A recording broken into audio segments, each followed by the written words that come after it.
As a child, Sarah had always been told to stay out of the room at the end of the hall on the second floor. It's not safe for kids. Her parents had warned her. Years passed, and she eventually left her small town to go to college, never questioning the off-limits room in her childhood home. When both her parents tragically passed away in a car accident, Sarah returned to her old home to settle affairs and decide what to do with the property. Overwhelmed by nostalgia and a sense of loss, she wandered through the rooms, each filled with memories of happier times. Finally, she stood in front of the mysterious room at the end of the hall. As an adult, she felt foolish for never questioning her parents' stern warning. With a sense of resolve, she turned the knob, surprised to find it unlocked.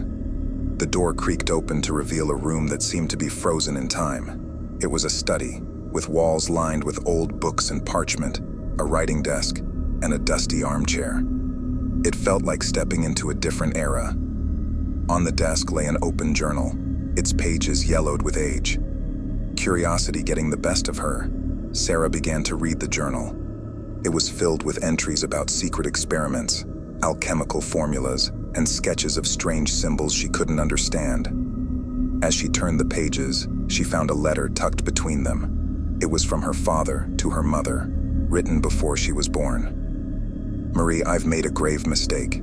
My experiments have gone terribly wrong. I've opened a door that should never have been opened. I've managed to contain it in this room, but it demands a high price for its confinement. We must never let anyone enter, especially not our children." Just then, Sarah felt a chill run down her spine. The room seemed to grow colder. The shadows in the corners deepened. From one of those dark corners, she heard a faint whisper. "You've come at last."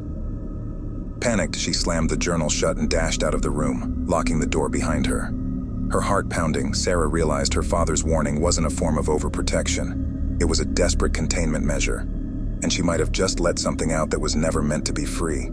For days after, she couldn't shake off the eerie feeling that she was being watched.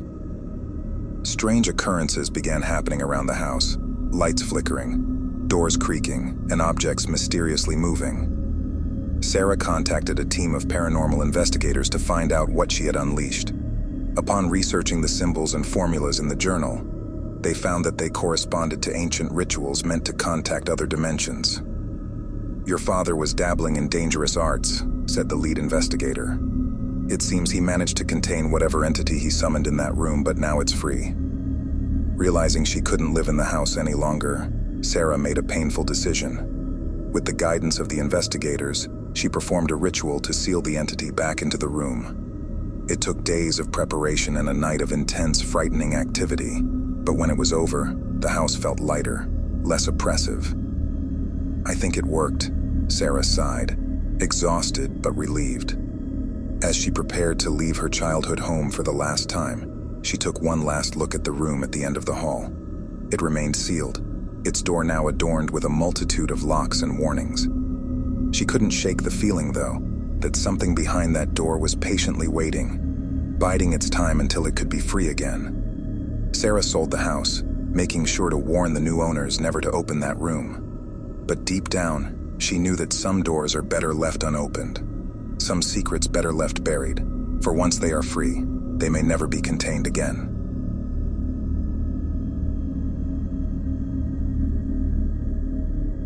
Julia had always been a city girl, thriving amidst the buzz of crowded streets and towering skyscrapers. So when she inherited a cottage in a remote mountain village from her estranged grandmother, she wasn't thrilled. She decided she'd visit just once to put the place up for sale. The village was small, comprising only a few dozen homes and a single convenience store. But what caught her attention most was the lighthouse at the edge of the mountain, looming over a steep cliff that dropped into a tumultuous sea below. Its light was mysteriously dim, hardly casting its glow beyond the cliff's edge. As she moved into the cottage temporarily, she found a note on the kitchen counter, handwritten and seemingly aged. "Keep the lights on after dark.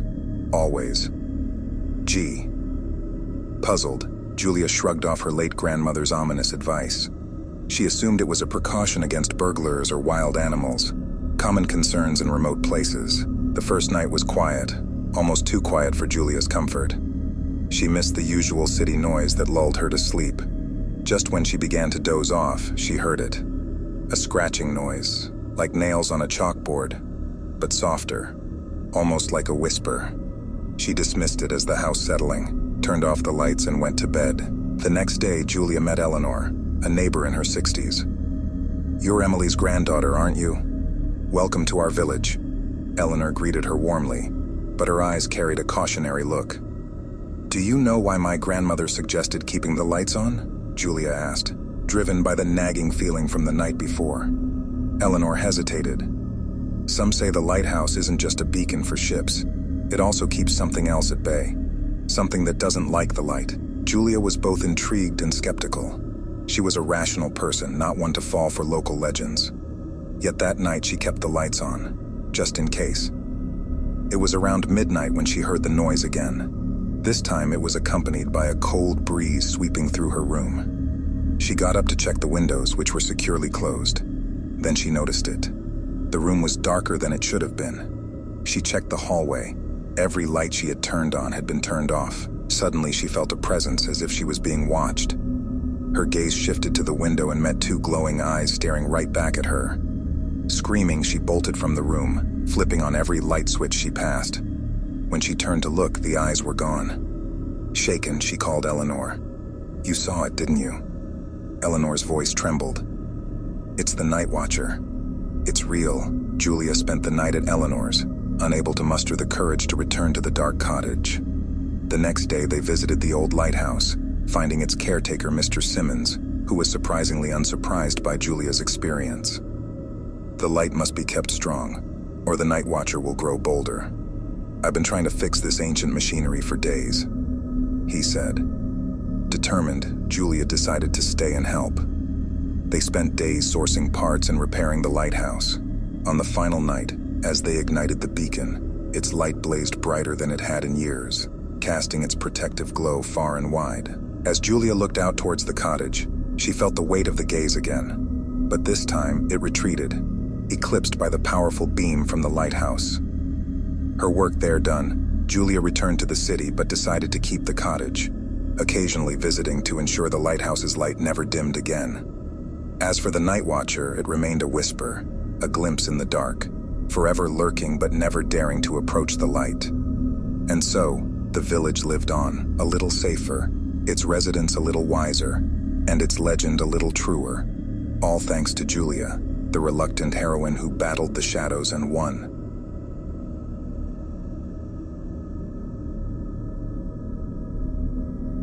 Miles Warner, a journalist by trade and a skeptic by nature, had heard countless odd stories over the years.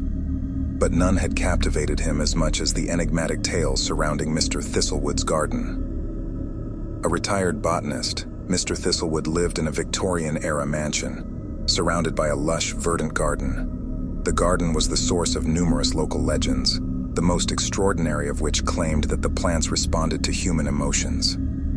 "I'll believe it when I see it," Miles thought as he approached the mansion, notebook in hand, ready for an interview. Mr. Thistlewood, a frail man with bright eyes and a bushy white beard, greeted him warmly. "Ah, Mr. Warner, I've been expecting you. Shall we have tea in the garden?" As they sat amidst the foliage, Miles couldn't help but notice the vibrant colors and intricate designs of the plants surrounding them.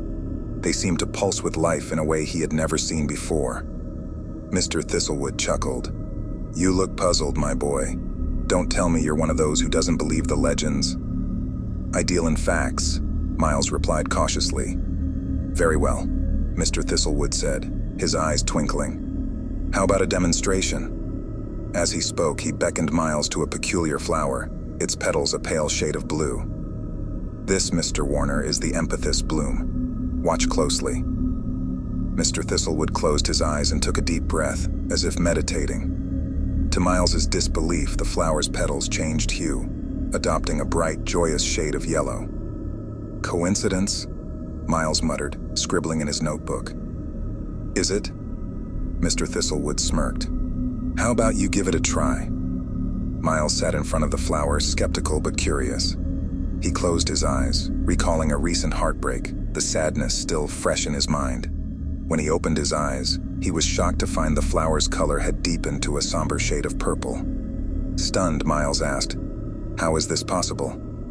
It's a secret that's been in my family for generations, Mr. Thistlewood explained. These plants are nurtured not just with water and sunlight, but with human emotions. They react, adapt, and grow based on the energies they absorb. As if to underscore his point, a gentle breeze swept through the garden, and it was as if the entire foliage sighed in harmony, a chorus of leaves and petals singing an ancient wordless song. As the sun dipped below the horizon, Miles left the mansion, his notebook filled with scribbles and his mind buzzing with questions. Over the next several weeks, he wrote an extensive feature on Mr. Thistlewood's garden, filled with vivid descriptions and reluctant admissions of the unexplainable phenomena he'd witnessed. The article was published to widespread acclaim, earning Miles a journalism award. However, the real reward came months later when he received an envelope in the mail. Inside was a single seed and a note from Mr. Thistlewood. "Plant this in your own garden," the note read, "and discover what grows when you nurture life with not just water and light, but with the full spectrum of human emotion." It was an invitation to a mystery Miles couldn't resist. As he planted the seed in his own backyard, he realized that sometimes the most extraordinary stories are the ones we cultivate ourselves. And so, in a quiet corner of his garden, amidst roses and daisies, a new empathist bloom began to sprout, its colors ever-changing, reflecting the complex tapestry of human emotion. I hope you found those tales as spine-tingling as I did. If you're still with us, congratulations. You've survived another journey into the terrifying and unknown. Now, if you'd like to keep the nightmares coming, go ahead and demolish that like button. It not only supports the channel, but also lets us know what kind of horrors keep you up at night. And hey, why not share your own bone-chilling experiences or thoughts in the comments below? Your story could be the seed for our next dark journey. Finally, if you haven't yet joined our ever-growing community of brave souls and seekers of the macabre, hit that subscribe button and ring the bell. That way, you won't miss a single tale and, believe me, you don't want to. Until next time, remember, the scariest stories are the ones we tell ourselves in the dark. Sleep tight.